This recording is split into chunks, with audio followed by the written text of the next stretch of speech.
before I hop in today's video, it has officially been 1 week since my last, really messed that up, since my, 1 week ago from today, I put out my Salvatore Ferragamo Uomo fragrance review, and that was a giveaway. And I did mention in that video that 1 week from that day, from that day, I was going to announce the winner of the giveaway. And I have the winner. I don't just pick one. Like, there's a certain way that I do this. It's like a number generator thing. 2 Steps 69. You are the winner of the Salvatore Ferragamo Uomo giveaway. So your comment was another one. Awesome video once again. Like I said before, I like the way you break down the notes of fragrances. For me, that's important. Marathon continues. That's what I really like that comment too. It really motivates me. 2 Steps 69. I am going to, in the pinned comment in this video, I'm going to say, you know, you're the winner and what you said in your comment, and I'm going to have you message me on Instagram, on my Instagram, 502 Fragrance Reviews. If anybody else is on Instagram, by the way, follow my Instagram channel or account, 502 Fragrance Reviews, by the way. 2 Steps 69, you are the winner. So message me on Instagram, and I'll give you, I'll ship you your prize. So every now and then in the fragrance community, there's always certain fragrances that always get compared to each other.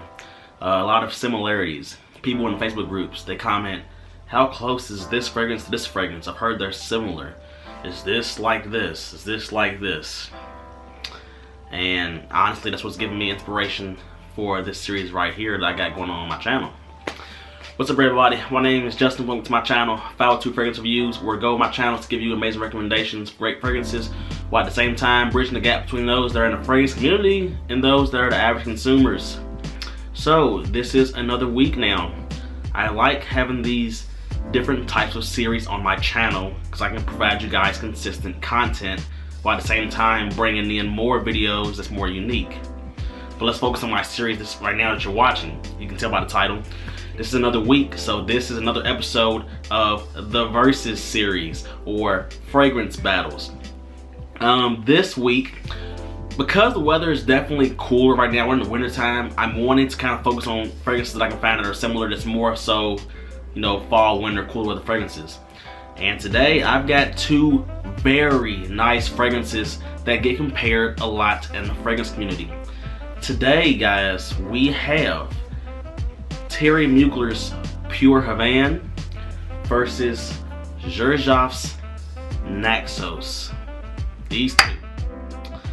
The battle of the cherry honey tobacco fragrances. So, before I hop into this video, you guys, let me know if you've smelled both of these 2 or own both of these 2, and let me know which one you like more between these 2. And while you're at it, subscribe to my channel. I got a lot of content planned for you guys if you have not subscribed. And hit that post notification bell to let you know whenever I upload a new video, because I got a lot of great content planned for you guys. So without further ado, let's get into this week's fragrance battle. Xerjoff Naxos versus Thierry Mugler's Pure Havane.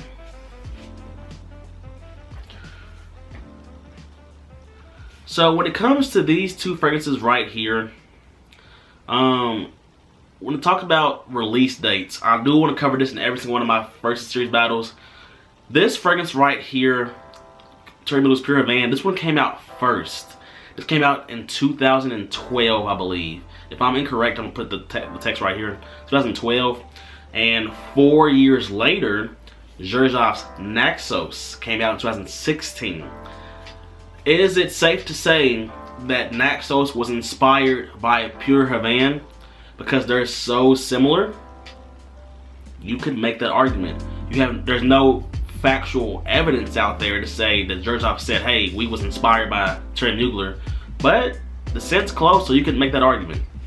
Now, when it comes to these 2 fragrances are really good for the fall and winter time. When the weather gets cooler, you start seeing people bust out these fragrances. People that's in the fragrance community, they will bust out these 2. So the question is that we need to, what are the similarities and differences in these fragrances, and what makes each stand apart on its own, and which one is better, in my opinion. Well, let's hop into that.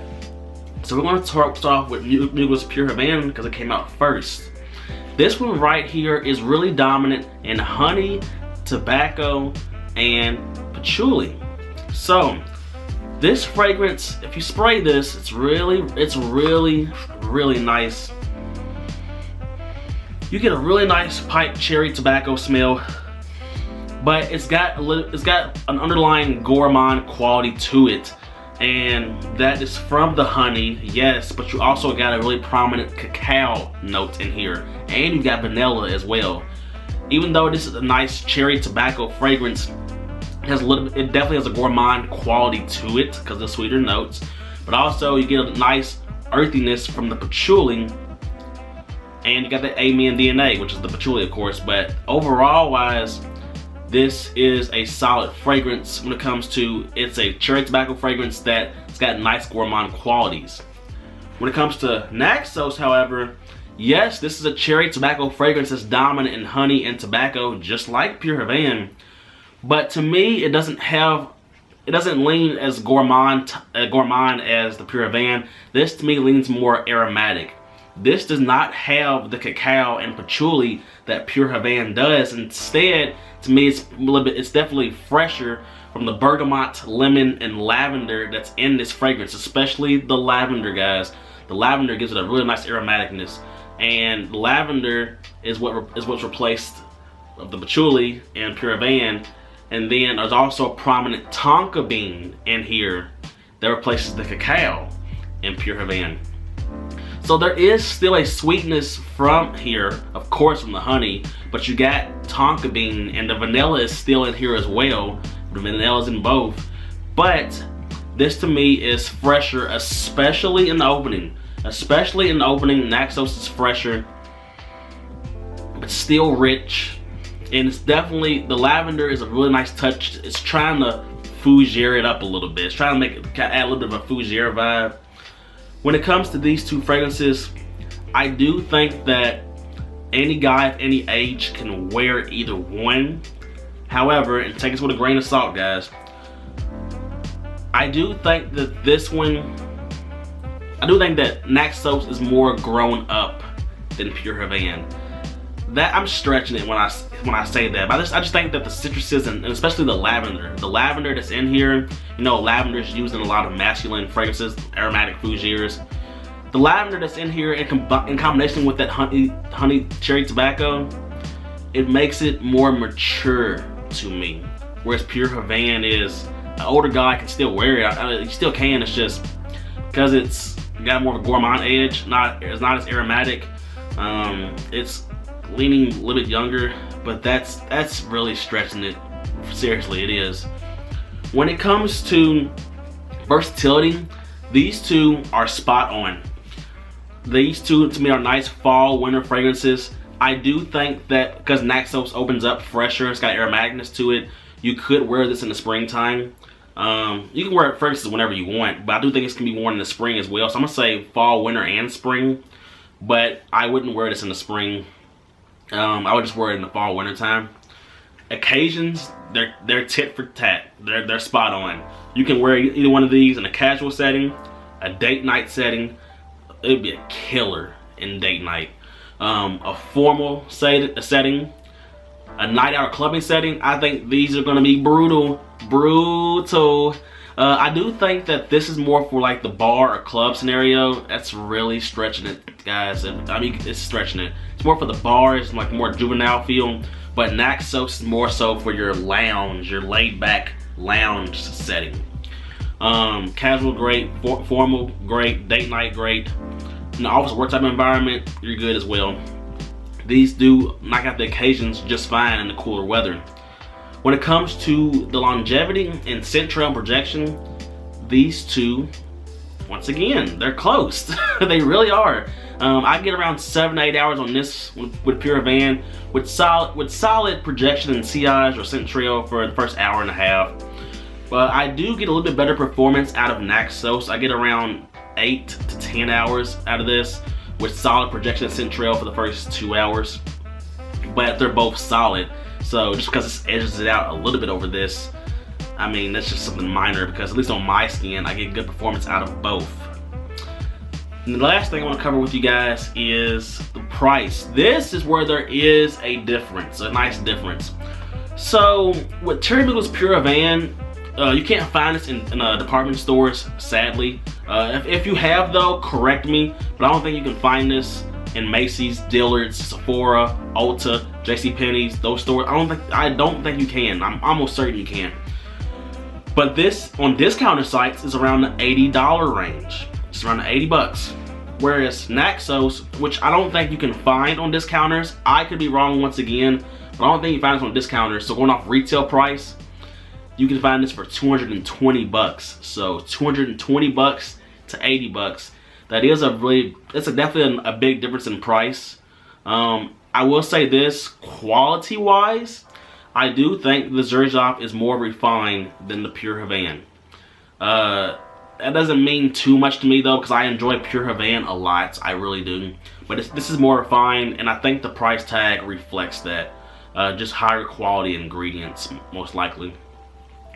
So, in my final thoughts of the battle of Pure Havane and Naxos, these two are great cherry honey tobacco fragrances. These two are fantastic for the fall and winter time. Some people that think that this is too expensive, the Naxos, they will buy Pure Havane as a substitute because it is a great substitute to Naxos. The Naxos is more fresher, more aromatic, but still rich than Pure Havane, which is more so sweeter and got more of a gourmand edge to it. But I will say, in the battle of Mugler's Pure Havane versus Xerjoff Naxos, if I could only own one, the winner is Xerjoff's Naxos. Where it stands currently, guys, I might put out a video of this soon. I might. This is one of my favorite fragrances that I have ever smelled, and it's in my collection. I know Parfums de Marly Layton is my signature scent. If you haven't seen that review of Love Layton, I'm leaving that in the end card. But Naxos is up there for me, man. I feel like this suits my personality as well, on top of the great overall scent. This is class, sophistication, seduction. Very, very nice fragrance.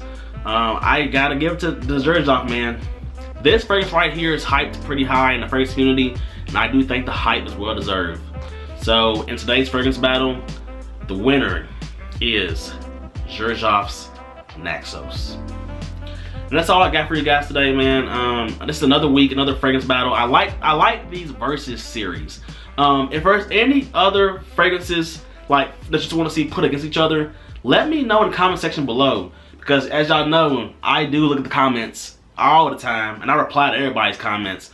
I take your feedback very highly. I appreciate all feedback you give me.